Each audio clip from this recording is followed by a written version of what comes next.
కుమారి సంజయ్ రాణి గారికి, అలాగే ఉప సర్పంచ్ గారు, కోఆప్షన్ సభ్యులు, అలాగే వార్డు మెంబర్లు, ఈ యొక్క కార్యక్రమానికి నోడల్ అధికారిగా వచ్చినటువంటి సుధాకర్ గారికి, అలాగే ఈ ఏరియా వాలంటీర్ ఆర్గనైజేషన్ అప్పారెడ్డి గారికి, సచివాలయ సిబ్బందికి, గ్రామ పంచాయతీ సెక్రటరీ గారికి, ఈ గ్రామానికి వివిధ గ్రామాల నుంచి వచ్చినటువంటి రైతు సోదరులకు, సోదరీమణులకు, అంగన్వాడీ వర్కర్స్ కు, పత్రికా విలేకరులకు అందరికీ పేరు పేరున హృదయపూర్వకమైనటువంటి ధన్యవాదాలు, నమస్కారాలు.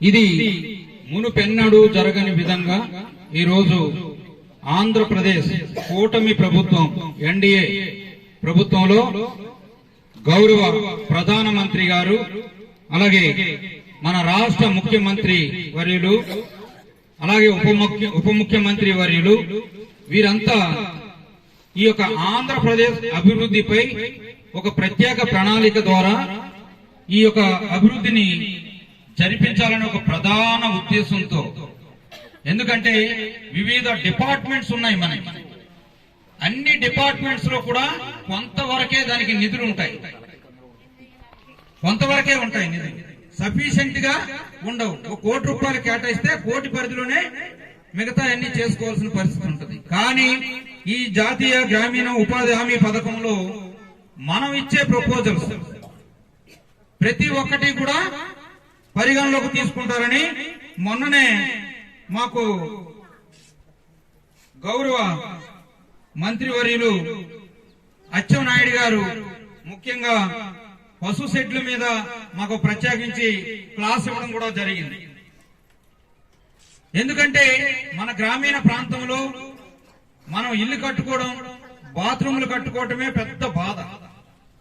అటువంటిది పశువులకు, మేకలకు షెడ్లు వేసుకోవడం అంటే మన ఆర్థిక పరిస్థితి మించిపోయినటువంటిది. కాబట్టి ఈ జాతీయ ఉపాధి హామీ పథకంలో ఇవన్నీ మనం సద్వినియోగం చేసుకోవాలి.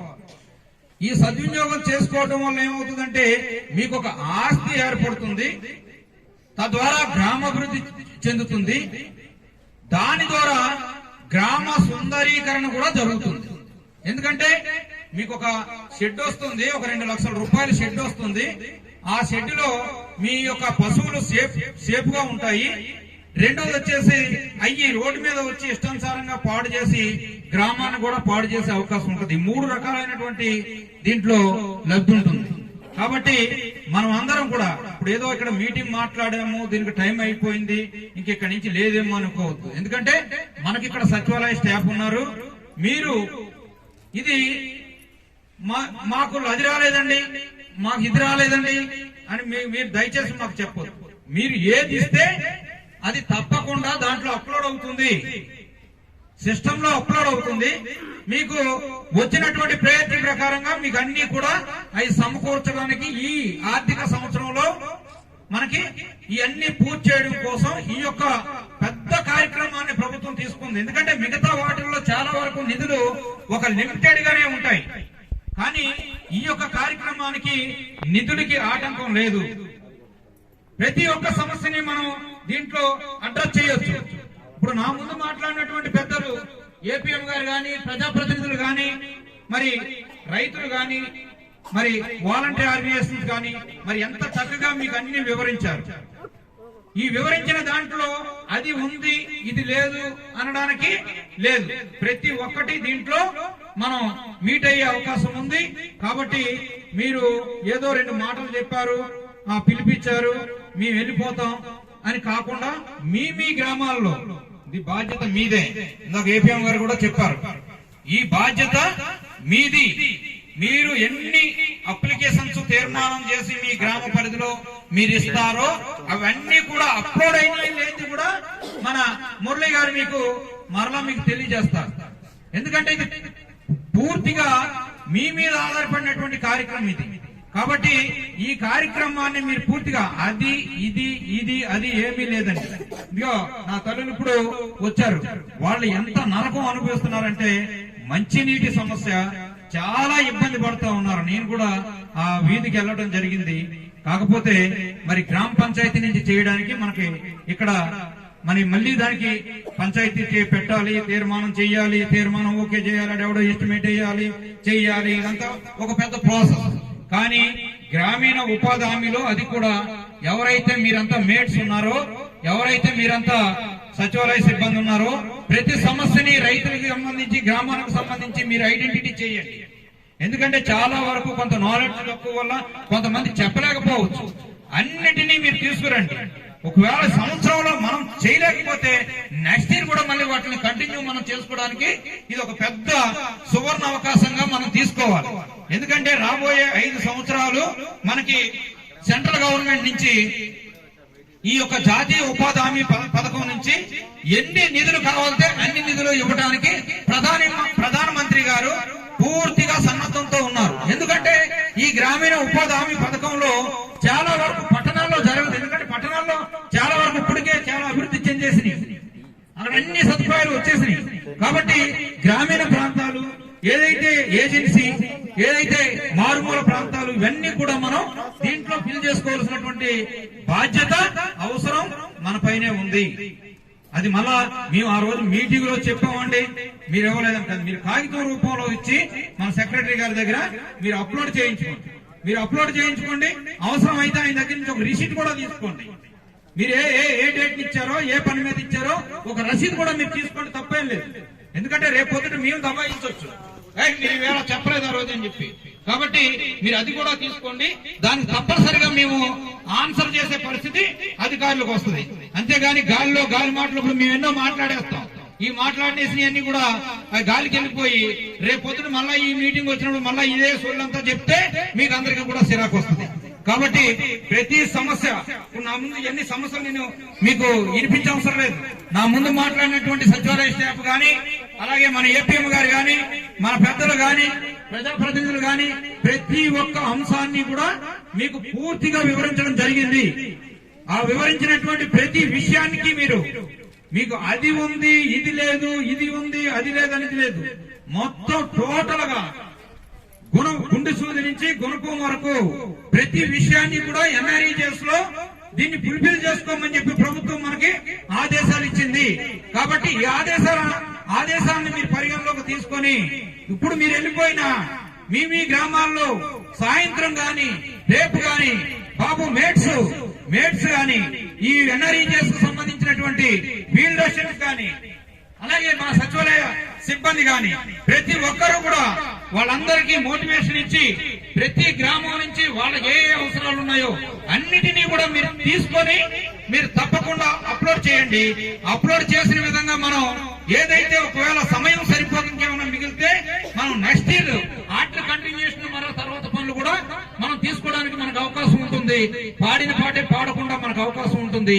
ఎంతవరకు మనం పూర్తి చేశాము, ఎంతవరకు మనకు సమయం దొరికింది, ఆ సమయం తర్వాత మళ్ళీ ఎన్ని మిగిలిపోయినాయి, ఆ మిగిలిపోయి మళ్ళీ మేము ఎప్పుడు మీట్ అవుతాం అనేది కూడా మనం మళ్ళీ ఇంకొక మీటింగ్ లో ఇంకొక గ్రామ సభలో మనం దీన్ని పెట్టుకోవడానికి మనకు ఆస్కారం ఉంటుంది. కాబట్టి ప్రతి ఒక్కళ్ళు చిత్తశుద్ధితో ఎటువంటి అవినీతికి తావులేనటువంటి ఇటువంటి ఎన్ఆర్ఈఎస్ పనుల్లో మీరందరూ భాగస్వాములు అవి మీ గ్రామాలు, మీ వీధులు, మీ యొక్క ఇళ్లు కూడా, మీ యొక్క స్కూల్స్, అంగన్వాడీస్, అలాగే ఆసుపత్రులు ప్రతి ఒక్క దానికి కూడా దీంట్లో మీరు పని చేపించుకునే అవకాశాన్ని మనకి గౌరవ ముఖ్యమంత్రి వర్యులు, ఉప ముఖ్యమంత్రి వర్యులు చంద్రబాబు నాయుడు గారు, పవన్ కళ్యాణ్ గారు ఈ యొక్క ప్రధాన మన కార్యక్రమాన్ని మన గ్రామాలకి ఈ రోజు రాష్ట్రంలో ఉన్నటువంటి పంచాయతీల్లో ప్రతి పంచాయతీలో ఈ రోజు తప్పకుండా 23వ తేదీ ఫిక్స్ చేసి అన్ని గ్రామాల్లో గ్రామ సభ నిర్వహించి ఒకేసారి సమస్యలన్నింటినీ కూడా అప్లోడ్ చేసి డాష్ బోర్డ్ లో వాటిలన్నింటినీ గుర్తించి అది ప్రయారిటీ ప్రకారంగా ప్రతి ఒక్కరికి ఈ లబ్ధి చేకూరాలనే ఒక ప్రధాన ఉద్దేశంతో ఈ యొక్క కార్యక్రమాన్ని తీసుకున్నారు. ఇవన్నీ కూడా మన వాళ్ళు ఎప్పుడైతే అప్లోడ్ చేశాక నా ముందు మాట్లాడినటువంటి ప్రజాప్రతినిధులు మీకు చెప్పారు. పదే దాని మీద మేము విమర్శ చేయడం కాదు, కానీ మీరు మాత్రం మీ ఆస్తిని మీరు జాగ్రత్త పరచుకోమనే మేము చెప్పేది. దాన్ని జాగ్రత్త పరచుకోవడం ద్వారా మీరు ఆర్థిక అభివృద్ధి చెందుతారు, గ్రామం సుందరంగా ఉంటుంది. చాలా రోడ్లన్నీ పాడైపోతా ఉన్నాయి. ఎవరైనా గ్రామంలో చిన్నదో పెద్దదో మొక్కేసుకునే అవకాశం మీ వల్ల వాళ్ళకి పోతుంది. ఎందుకంటే పెన్షన్ కట్టుకోవాలంటే లక్షలాది రూపాయలు ఖర్చు అవుతుంది దుడ్లకి. ఆ పెన్షన్ కట్టుకోలేక మొక్క మూడి వేసుకుని ఒక కూరగాయ పండించుకోవాలన్నా ఏ పూల మొక్క పెంచుకోవాలన్నా వాళ్ళకి అవకాశం ఉండడం లేదు, డబ్బులు పెట్టుబడి పెట్టలేక. దయచేసి మీరందరూ వారికి సహకరించండి. మీ పశువుల్ని మీరు షెడ్లు, ఇప్పుడు మనకి షెడ్లు శాంక్షన్ అయినాయి, మీరు ఎంతమందికి మీకు షెడ్లు అవసరమో మీకు మీ ఇంటి పక్కన ఉన్నటువంటి స్థలాలను బట్టి మీరు దరఖాస్తులు ఇవ్వండి. ఆ దరఖాస్తుల ద్వారా వాటిలన్నింటినీ ప్రయత్న ప్రకారంగా మీకు అందరికీ కూడా ఫుల్ఫిల్ చేస్తారు. తప్పకుండా ఈ గ్రామాన్ని, ఈ యొక్క పంచాయతీని, ఈ యొక్క జిల్లాని, రాష్ట్రాన్ని మనం అభివృద్ధి చేసుకునే ఒక ప్రధాన ఉద్దేశంతో మరి ప్రభుత్వం తీసుకున్నటువంటి ఈ కార్యక్రమాన్ని మనం అందరం కూడా మరి విజయవంతం చేయవలసినటువంటి బాధ్యత ముఖ్యంగా మీ అందరిపైనే ఉంది. ఇది మరలా ఆ ఆఫీసర్స్ మీద తోయొద్దు. మీరు ప్రతి ఒక్క పని మీరు వాళ్ళకి అందజేసి మీరు రిసీట్ కూడా తీసుకోండి. అప్పుడే మీకు జవాబుదారీతనం కూడా పెరుగుతుంది. తప్పకుండా మీరు మంచి అభివృద్ధిలోకి వెళ్ళడానికి కూడా మీకు ఆస్కారం ఉంటుందని చెప్పి ఈ సందర్భంగా మిమ్మల్ని అందరినీ కోరుతూ, మరి మీకు ఒకవేళ అనుమానం ఉంటే, మీకు ఒకవేళ డౌట్ ఉంటే మరలా ఒకసారి మరలా ఏ అయితే పనులు ఉన్నాయో ఈ పనులన్నీ చదివి వినిపించమంటే, మరి పెద్దలకు చాలా పనులుంటాయి, మరి చాలా సమయం వెచ్చించడం జరిగింది. ఒకవేళ మీరు వెళ్ళిపోయినప్పటికీ మన సచివాలయ సిబ్బంది మీకు అందరికీ కూడా మళ్ళా వినిపించమంటే వినిపిస్తారు. లేదు అనుకుంటే మీ అవసరం ఏదైతే ఉందో దాని మీద దరఖాస్తు తీసుకుని వచ్చేసేయండి. దయచేసి ఈ యొక్క అవకాశాన్ని మనం సద్వినియోగం చేసుకుంటే మన గ్రామాలు అభివృద్ధి చెందడానికి, మహాత్మా గాంధీ గారికి మరి మంచి పేరు తీసుకురావడానికి వారి పేరున ఈ యొక్క పథకం మరి 2006లో ఇది నమోదవడం జరిగింది. అప్పటి నుంచి అనేక కార్యక్రమాలు జరుగుతున్నప్పటికీ ఇప్పుడు జరిగేది మునుపెన్నడూ లేని విధంగా అన్నిటికీ లింక్ చేశారు. ప్రతి ఒక్కదానికి, నా వీధికి మంచినీరు లేదు, నా వీధికి కరెంట్ లేదు, నా వీధికి డ్రైన్ లేదు, నా వీధికి రోడ్ లేదు, ప్రతి ఒక్కదానికి దీంట్లో ఆన్సర్ చేయడానికి మరి తప్పకుండా మరి ఇది ఒక మంచి అవకాశంగా మీరందరూ భావించి, ఒకవేళ ఎవరైనా దీంట్లో ఇప్పుడు మాట్లాడదలుచుకుంటే దయచేసి గొడవ పడొద్దండి. మీ సలహాలు ఇవ్వండి. మీ సలహాలన్నింటినీ కూడా మినిట్స్ రూపంలో మన వాళ్ళు నోట్ చేసుకుంటారు తప్పకుండా. ఎందుకంటే ఇది ఎవరు సొంతమైనటువంటి కార్యక్రమం కాదు, మనందరి కార్యక్రమం. కాబట్టి మీ సలహా ప్రకారంగా మీ అందరం కూడా నడుచుకోవాల్సినటువంటి బాధ్యత. ఈవేళ మాకు చంద్రబాబు నాయుడు గారు, పవన్ కళ్యాణ్ గారు చెప్పినట్టు ఏంటంటే ప్రజలే దేవుళ్ళు, వారి పాదాలకు నమస్కారం పెట్టి ఈ కార్యక్రమాన్ని ప్రారంభించమని చెప్పడం జరిగింది.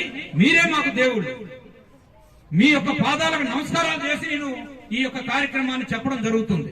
ప్రతి ఒక్కరు కూడా తప్పకుండా ఈ యొక్క సదవకాశాన్ని మీరు ఉపయోగించుకొని మీరు భవిష్యత్తులో మరలా ఇప్పుడు కంటే మెరుగైనటువంటి జీవనం నేను జీవిస్తున్నామనే విధంగా వచ్చే సంవత్సరమే మీరు చెప్పే విధంగా మీరే చర్యలు తీసుకోవాలని చెప్పి సందర్భంగా మిమ్మల్ని అందరినీ కోరుతూ, మరి అవకాశం ఇచ్చినటువంటి పెద్దలందరికీ, అలాగే తల్లులకు, మరి అన్నదమ్ములకు అందరికీ కూడా పేరు పేరున హృదయపూర్వకమైనటువంటి ధన్యవాదాలు తెలియజేసుకుంటూ సెలవు తీసుకుంటున్నాను. అందరికీ నమస్కారాలు. Thank you.